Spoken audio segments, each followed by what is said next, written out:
প্রিয় শিক্ষার্থী বন্ধুরা, আসসালামু আলাইকুম ওয়া রাহমাতুল্লাহ। এনএসএন একাডেমির পক্ষ থেকে তোমাদেরকে জানাই অভিনন্দন।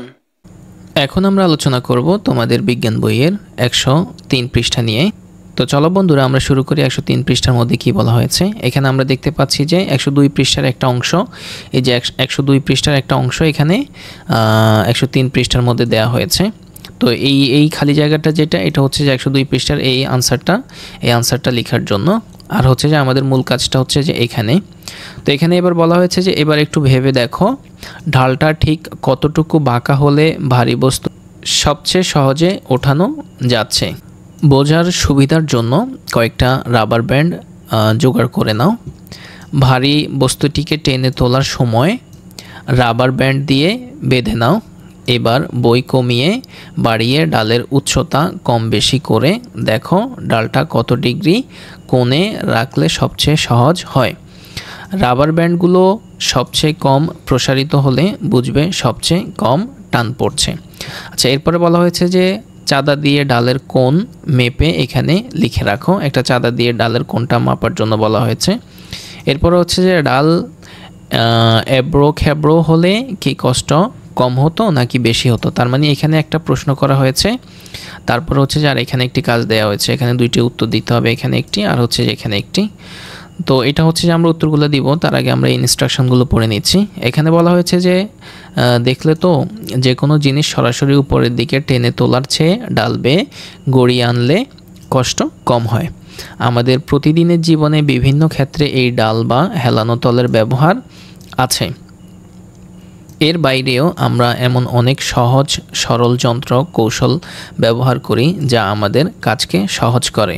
এরকম অনেক যন্ত্রের ব্যবহার তোমরা বিভিন্ন পেশাজীবীদের তথ্য সংগ্রহ করতে গিয়েও দেখেছ। এখন চলো জেনে নেই এই যন্ত্রগুলো আমাদের কাজকে কিভাবে সহজ করে।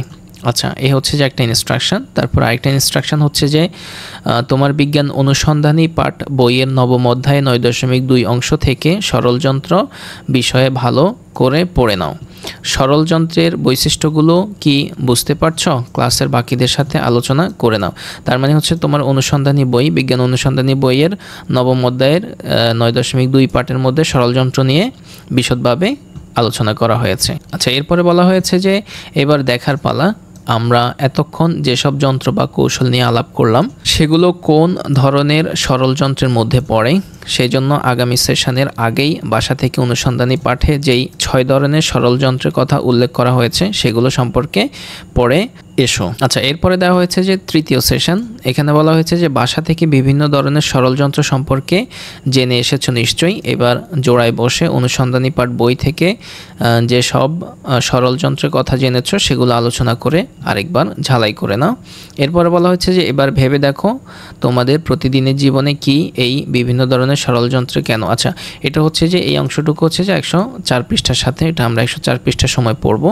তো চলো বন্ধুরা, এখন তোমাদেরকে নিয়ে যাবো আমাদের আনসার সেকশন। আর সেখানে যাওয়ার আগে বলে নিচ্ছি, যদি আমাদের ক্লাসগুলো তোমাদের ভালো লাগে প্লিজ আমাদের ভিডিওতে একটি লাইক দিবে এবং হচ্ছে যে আমাদের চ্যানেলটি সাবস্ক্রাইব করবে। যারা অলরেডি সাবস্ক্রাইব করেছো তাদের সবাইকে জানাচ্ছি অসংখ্য অসংখ্য ধন্যবাদ।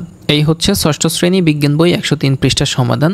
তো এখানে সমাধানটুকু হচ্ছে যে আমরা এইভাবে রেডি করেছি যে এখানে বলা হয়েছে যে তোমরা দেখো ডালটা কত ডিগ্রি কোণে রাখলে সবচেয়ে কাজের হয়।